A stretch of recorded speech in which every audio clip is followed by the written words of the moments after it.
లాస్ట్కి వచ్చారు కాబట్టి లాస్ట్కి ఇచ్చా mic. You get thank more you. Information out of it కదా. ముందుగా మీడియా వాళ్ళందరికీ హాయ్. నాకు మీరంటే కొంచెం అంటే చూసి మీరు అడిగే క్వశ్చన్స్ అంటే కొంచెం భయం. బట్ మీ అందరిని ఇక్కడ చూడటం ఐ ఫీల్ సో హ్యాపీ.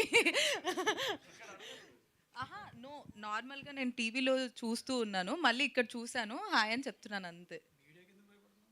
ఏ నువ్వు ఒకటి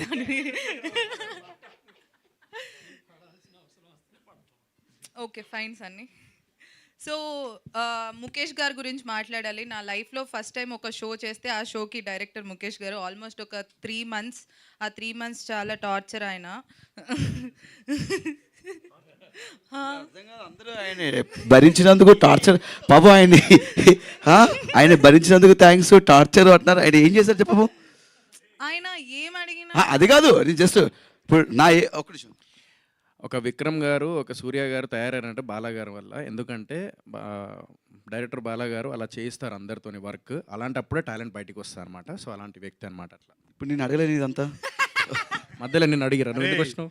సావు కొట్టారంటే నువ్వు చెప్పిన దానికి, మేము అనిన దానికి అర్థం చేసుకోరు. ఇప్పుడు నువ్వు అన్నదానికి వాళ్ళు అపార్థం చేసుకుంటారు.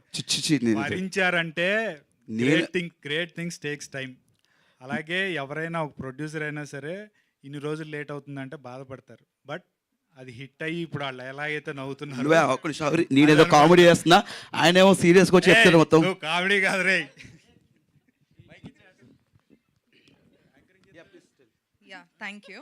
సో కమింగ్ టు బహిష్కరణ, నాకు అంజలి గారు అంటే చాలా ఇష్టం. సీతమ్మ వాకిట్లో సిరిమల్లె చెట్టు, తర్వాత రీసెంట్గా గీతాంజలి కూడా.